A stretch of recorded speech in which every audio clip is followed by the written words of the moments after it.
We're talking today with Vicky McGrath, who works with Rare Diseases Ireland as a as a communication and advocacy manager. Vicky, you're very welcome to the show. Hi, how are you? Nice to meet you. Thank you very much Great. for having me I on. think I think we spoke to you before, didn't we? You probably did, I think maybe a year or two ago. I think I was Okay, in with you, okay. maybe. Yeah, yeah, Well, it's yeah. great to have you back. Great to be back. Thank you very much for having me. So you might start just by telling us what constitutes a rare disease. Absolutely. So, a rare disease is a disease that affects less than 1 in 2,000 people. So, that's the definition given on a European scale, essentially, that it's a disease that affects less than 1 in 2,000 people. And so, I guess the name belies the frequency of rare diseases. So, while it is a disease that affects less than 1 in 2,000 people and is rare, there are thousands of different rare diseases. So, in fact, the number of people affected by rare diseases is much larger than you might imagine. There's estimated to be about 300,000 in Ireland, 30 million across Europe, 300 million worldwide living with rare diseases. So it's a large group of people, but they're all living with different rare diseases. Is there a cure for any of them, or do people just have to live with them? Gosh, well, yes, cures are coming. Right. But only for maybe two or three of them so far. So we're a long way from saying this is resolved, definitely. Yeah. Yeah, yeah. Uh, because they're rare diseases, are they frequently misdiagnosed for other conditions? Absolutely, absolutely. So the symptoms are kind of common across lots of conditions. And so you might be diagnosed with a common condition, and then eventually you might kind of get, oh, maybe you have something that's slightly a little bit different. So typically in Ireland, the most recent data that we have is that it's taking in excess of 6 years on average to get a diagnosis. And while you're Wow. on that 6 year journey, you may be diagnosed with something else, you may be getting treatment for another condition, or you may just be still kind of like, right, it's not this, let's move to the next thing, let's move to the next thing. So typically, yes, people are misdiagnosed, are sometimes kind of, discounted maybe that the symptoms that they or their family member has aren't real and you're imagining things and things like that. So it's a difficult diagnostic journey, definitely, for people living And with rare what disease. about is when you're diagnosing a rare disease, is it possible that there's a case where you don't actually know what the disease is? Absolutely. Absolutely. So we have lots of people that maybe are syndromes without a name, so we're not quite sure what it is, but there's definitely something going on. And there's lots of people that just remain undiagnosed because the research hasn't gotten there. So many rare diseases are genetic in origin. Some are inherited and some are what is called a de novo mutation. So there's something happened during the, I guess, formation of the fetus, that something happened, something unusual, and as a result, this person's living with what's with the rare disease. And so what we are finding more and more is that as research and technology move on, we're getting, I guess, more refined diagnosis because we're getting to see into somebody's genetic makeup and being able to determine which is the variant, which is the change in that gene that is causing that condition versus not. But there's a lot of science and research going on, and there's still a lot of unanswered questions around is this really the diagnosis, or is this just a difference in my genetic makeup that actually has no effect on my health? So, we're still working away on all of that kind of stuff. Is it only children that have rare diseases? No, most rare, I shouldn't say most, about 70% of rare diseases affect children or are onset during childhood, but there are many rare diseases that are only adult onset or are typically adult onset, I should even say. So maybe something like amyloidosis or Huntington's disease, those are typically adult onset, but lots of them are pediatric onset. And that's one of the reasons why we look at things like newborn screening, where we try and pick up some of these diseases really early before there's even symptom onset. I would imagine getting to a diagnosis is a long, arduous journey for families and if it's a child. a child also. Absolutely, absolutely. And it's, if it is your child, it's a devastating thing that, this image that you had of your life ahead and what was going to happen is changed because there is some type of diagnosis. But many people living with rare diseases are living normal, ordinary lives, that you wouldn't know. I mean, when you think about it, 300,000 people, that's about 1 in 17 of the population. So your typical classroom has somebody living with a rare disease. But lots of people will never know because they just, it's not spoken about, it's not talked about. That is one of the things we'd like to encourage, is that people are sharing their diagnosis and are getting support from their community, from their friends, from their family members and stuff like that. But I guess the uh, devastation of this, that my healthy baby is not as healthy as I had hoped for or expected, is counteracted by the positivity that the rare disease community has, and the belief, there's lots of people living with rare diseases, and you just don't know. I'm like, there are lots of famous people living with rare diseases. We have some of them ourselves in Ireland, and you don't know, because they're leading an ordinary life, but maybe they have some kind of medical condition going on in the background that you're just unaware of. Are there people who live with undiagnosed rare diseases?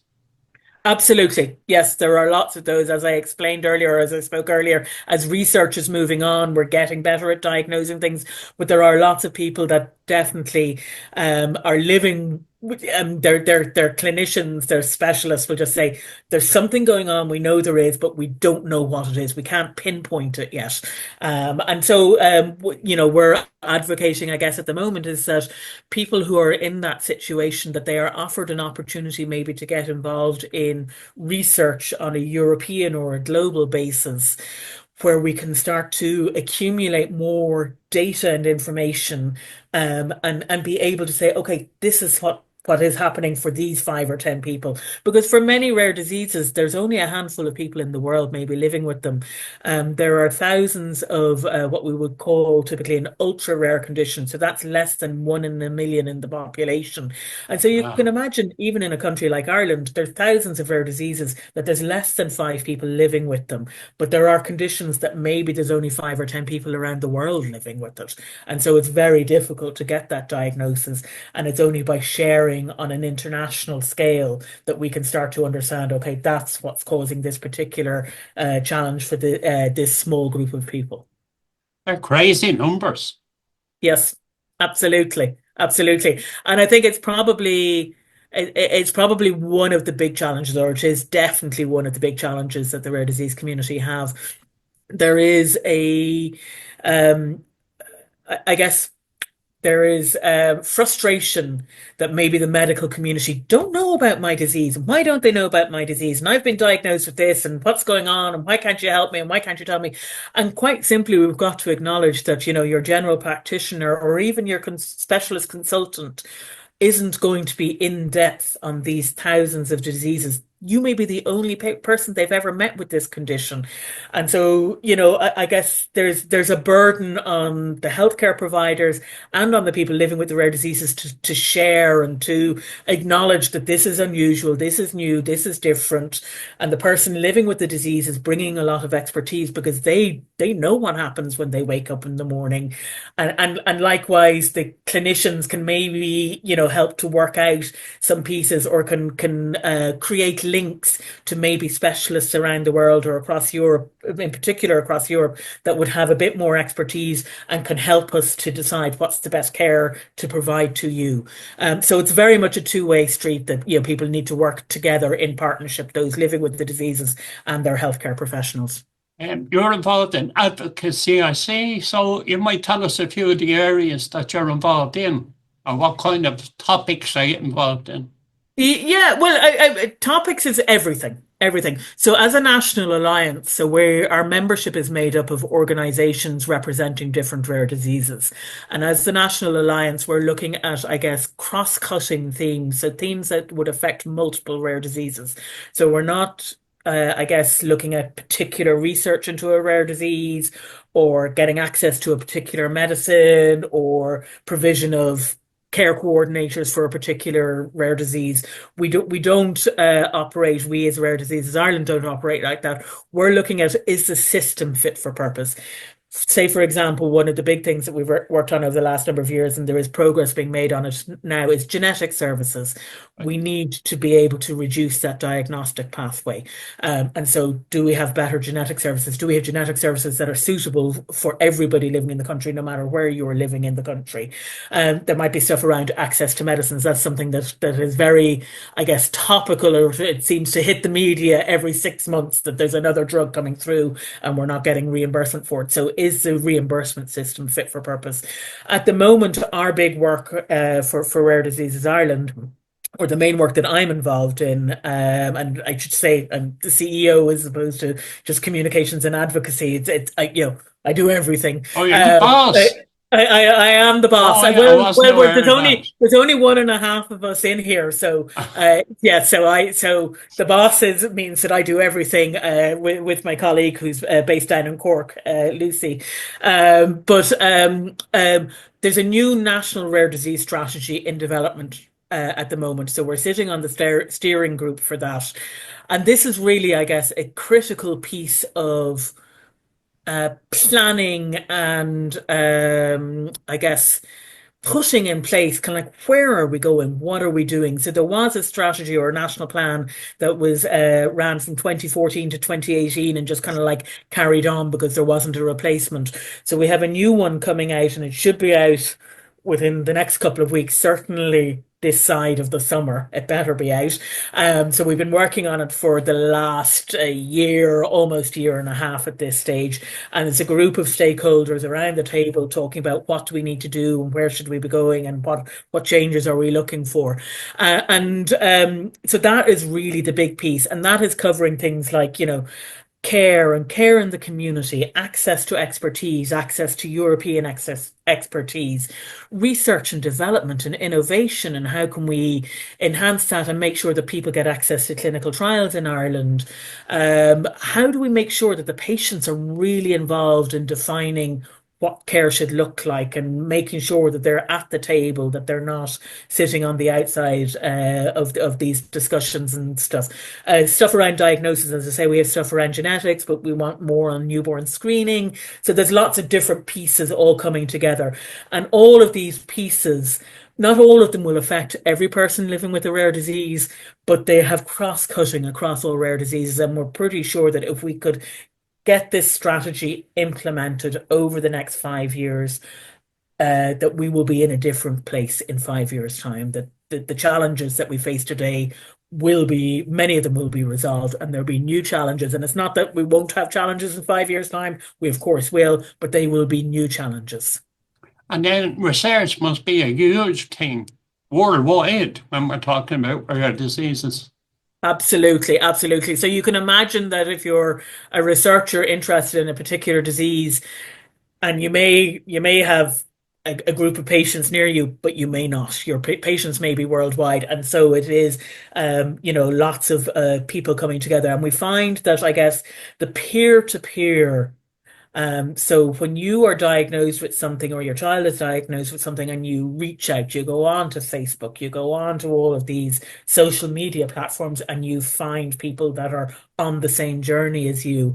And then you start to discuss kind of like, well, what could we do, or how can we make things different, or is there something that we should be doing around research? So a lot of research is actually driven by the patient community coming together and saying, right, we need to get what we would call a registry, so our information collated and together, so that we can find a researcher that'll say, okay, analyze this, and this is what works and this doesn't work. And so yeah, it's all, I guess, built on partnership and the lived experience. And people really, when you're living with a rare disease and you're desperate to find what is it and why is this happening, or what does the future hold, and your clinician sitting across the room from you, the table from you, doesn't have the answers, you go looking for it in your community, and there's a lot of information and knowledge there that the researchers are now tapping into.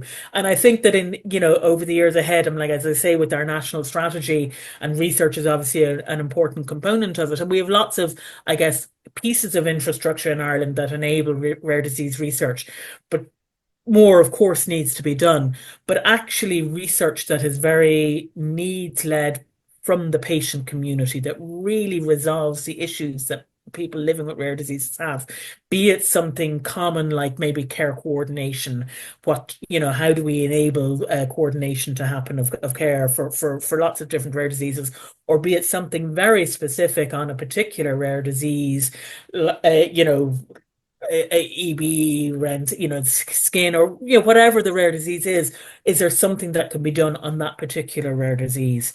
And we have lots of examples in Ireland of Irish families, Irish patients leading out on research, raising funds and identifying experts and things like that. So there's lots of great work in this community. And this is definitely a community that's kind of on the cutting edge. When we talk about, I guess, genetics and genetic medicine and gene therapies and advanced therapies, lots of them are for rare diseases, be it a rare cancer, be it a rare metabolic condition. And we have people here that are really, cutting edge in this area. And so it's an exciting space to be in as well. It can be very frustrating. It can be lonely for those that are actually living with the diseases themselves. But it's exciting as well when you hear things like personalized medicine, that in the future we'll only be taking medicines that are specifically designed for your genetic makeup and your environment and stuff like that. Rare diseases are the cutting edge of that. They are the leading edge. They are the ones that are kind of like, right, we're now designing products that are for a population of 100 or 1,000 or whatever, and eventually working our way down to a population of one or two or three. Could AI play a part going forward in trying to find some of those answers? Absolutely. Yeah, definitely, definitely. In my mind, I guess the starting point for AI would be around the diagnosis, is putting together all those disparate pieces of the jigsaw and being able to see where the patterns are and stuff like that. And I guess from Ireland's perspective, from our perspective here, it'll be better access to the genetic diagnosis or to genome sequencing for individuals living with rare diseases, and being able to analyze those electronic health records, things like that. They would all feed into this. But yes, I definitely see AI will have a role in diagnosis.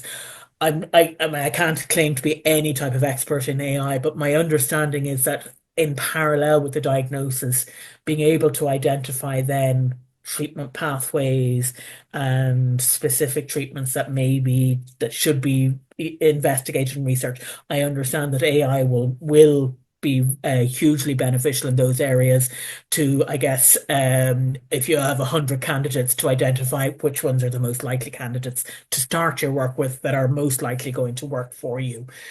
So I would be very hopeful that AI will have a big role. But obviously, and I think we're all aware at this stage, AI is also, there's a lot going on with it that, we need to get our arms around it and work with it safely. And I think that that's probably something that definitely needs a little bit more thought and consideration. But I do see it becoming part of medicine and medical practice to help, because if we think about it even today, we just don't have enough. We don't have enough GPs. We don't have enough consultants. We don't have enough nurses and stuff like that. So if there are tools available to enable them to spend more time facing the patient rather than having to be looking at files and working in the background, that actually they could spend more time in their face-to-face conversations. I think that can only be but of benefit, and is something that we probably need to embrace and move forward with. If we move on then to the organisation itself, when did that come on stream? So Rare Disease Ireland has been around for a number of years. It was actually founded back in the late 80s. And the original purpose of RDI was actually to get genetic services established in Ireland. So genetic diagnostic services. And they had some success with the establishment of what was known as the National Genetic Medical Centre in Crumlin Children's Hospital.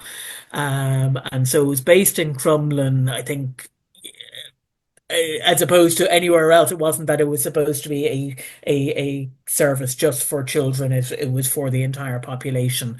Unfortunately, over the years, they didn't really get the investment that they needed, and so kind of it fell on hard times. Let's put it that way. But a new national strategy for genetics and genomics was launched back in 2022.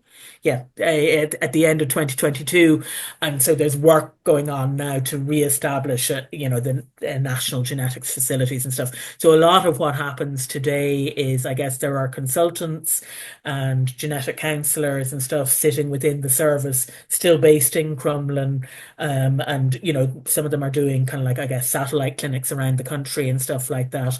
But a lot of the testing, because the investment wasn't made into the laboratory in Crumlin, a lot of the testing is now being done in locations outside of Ireland. So we're working on how do we bring that testing back to Ireland. So we need a new lab and stuff like that. So that'll be one of the things that we'll be advocating for over the coming years. And this is a capital investment. It's not going to be, $1 million or 2 million. This will be, we need a building, we need proper state of the art kind of technology. And we need to be thinking about, when this lab is opened in 3, 4, 5 years' time, that it is fit for purpose for the next 10, 15, 20 years, that it's not something that is based on technologies, that are already old. So, the whole space is changing a lot.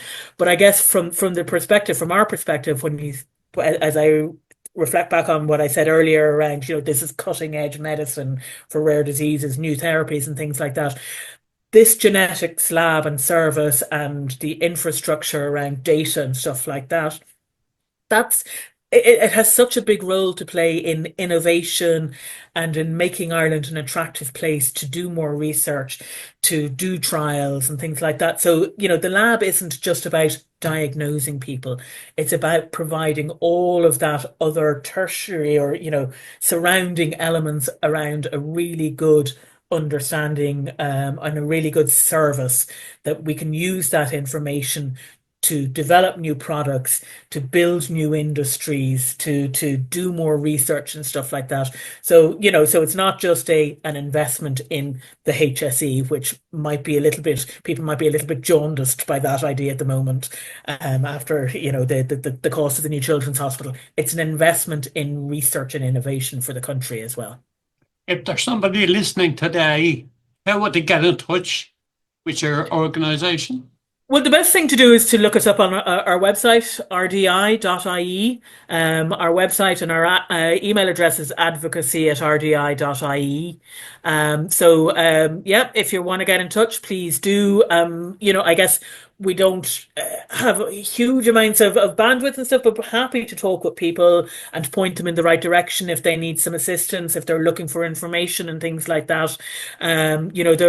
The HSE does have some stuff going on, and we're hoping that over the next kind of like 6 months or year, as the strategy gets rolled out and implemented, that it'll be more visible as to what's going on and how we can, bring all of the disparate parts together and make things work better. That there is better, I guess, access to information and knowledge for people living with rare diseases, for their care providers, that we all have information and access. Definitely, yeah. There's a lot of information on your website, so I would definitely recommend that people go and have a look at it. We're right at the end of our time. Would you like to put anything else out there before we go? I guess, when you're going about your daily life, just think rare. Think about, I wonder, is that what's going on with that person? Ask if you think that somebody's having a bit of trouble. And maybe for all of the healthcare professionals out there, don't always, in America they have a great one, don't always think that it's horses. If you hear hooves, it's not always horses. There is occasionally a zebra in there. So, to try and think rare. That's brilliant. Yeah. And look, it's been a fascinating talk. I really, really enjoyed this. And I really wish you the best of luck for the future. Thank you very much. Thank you Vicky, very much. thanks for coming on the show. No problem. Thank you.